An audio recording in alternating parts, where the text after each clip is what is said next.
Hi guys, I just wanted to put a brief video in to review the criteria for part 1 of your small group activity plan assignment. If you noticed on your course outline, part 1, the small group plan pre-planning reflection, is due on October 22nd. So that's coming up pretty fast. So you can see in front of you on the screen that I have those expectations called up from the pre-planning reflection.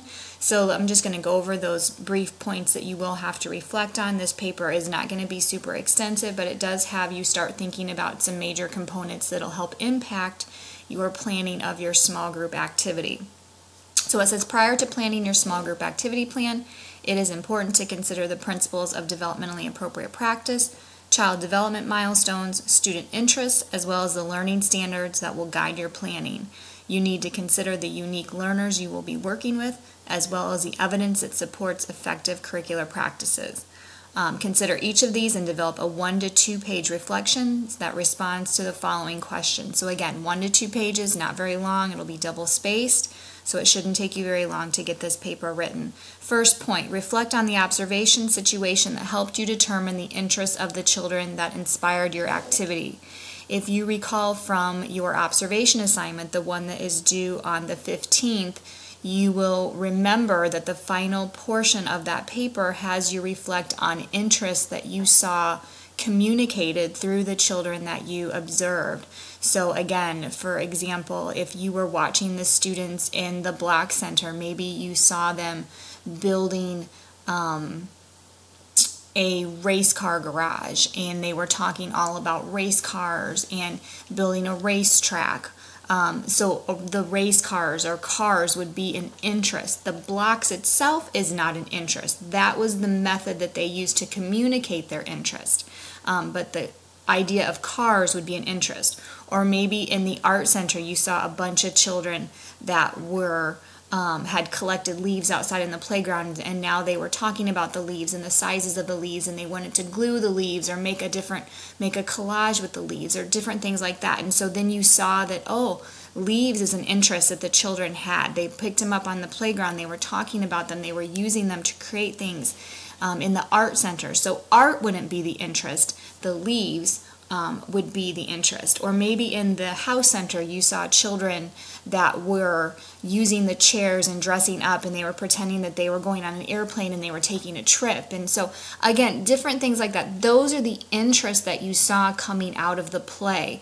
The interest centers are not the interest. That is just where the interest was communicated or played out. So I hope that makes sense, differentiating between an interest center where an interest is communicated and determining what that interest is that the students have. So think about that.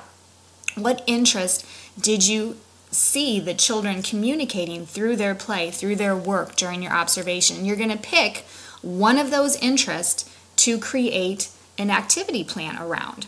And so that's what you need to think about. So again, reflect on the observation situation that helped you determine the interests of the children that inspired your activity. So that first point, you're just going to talk about what happened in your observation to help you determine that interest. What was the situation? Reflect on that. Talk about that in that first point. Second bullet point. Why have you chosen the learning standards you've selected, and how will they guide the learning process during this activity? So one thing that you need to decide is, what is the content that you are going to be focused on? Is it a math activity? Is it a literacy activity? Is it art, etc.? What content are you going to be focusing on for this activity? And we're going to get into content, all those different content units here in the next couple weeks, so you'll understand that better. So I just want to bring your attention to the learning standards in Blackboard. If you go to your Blackboard site, there is a link that says Early Learning Standards, and you just click on that, and then you can click into there, and then you can see all the different learning standards that there are. And they've changed the website on me, of course. And so let's see here. Where are the standards now? There we go. Nope, those are for birth through 3.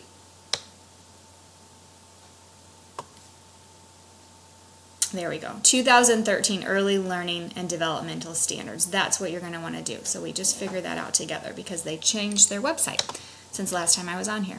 So you're going to want to click on the 2013 Illinois Early Learning and Development Standards.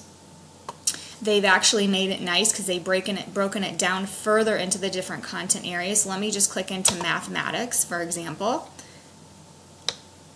And it talks about what makes mathematics and those standards. And then here are the benchmarks here and the goals for math. And so you can click in and look at the different goals and the standards for math. And then you can start determining which standards you want to use for your activity plan.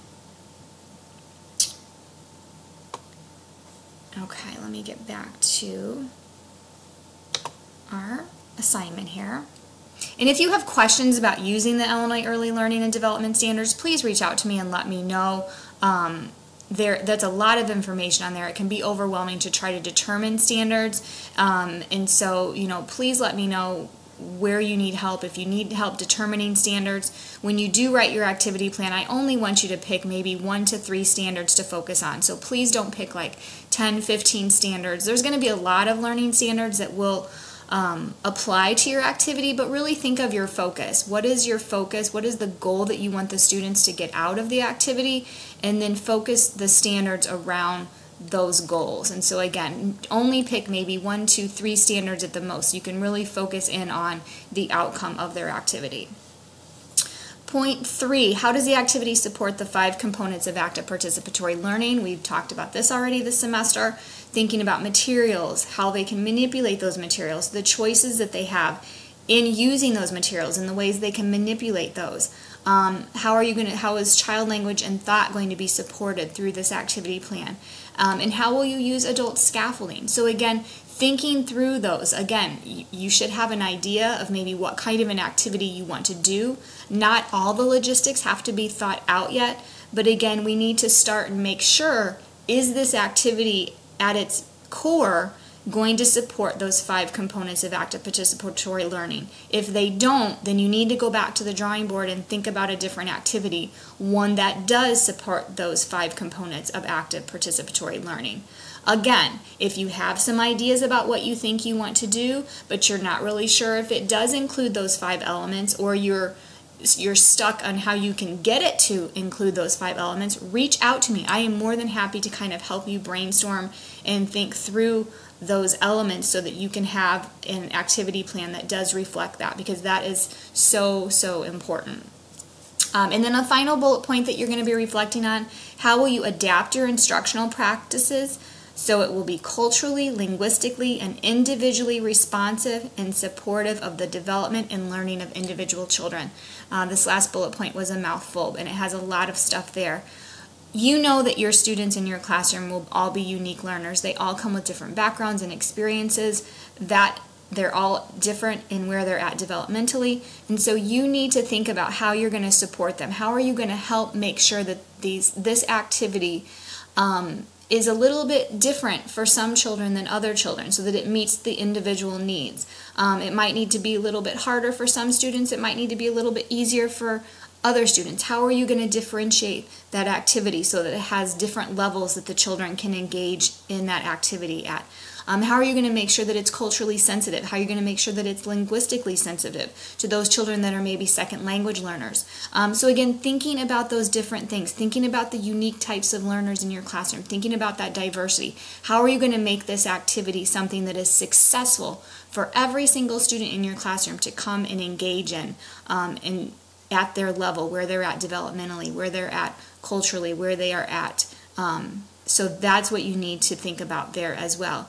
Again, this is a pre-planning reflection. If not every little piece of it is perfect, and as you're reflecting, this is where I'll be reading and kind of thinking, okay, is this activity plan, is what they're thinking about going to work? Is it going to come together to be a cohesive plan? Is it going to be a plan that reflects developmentally appropriate practices?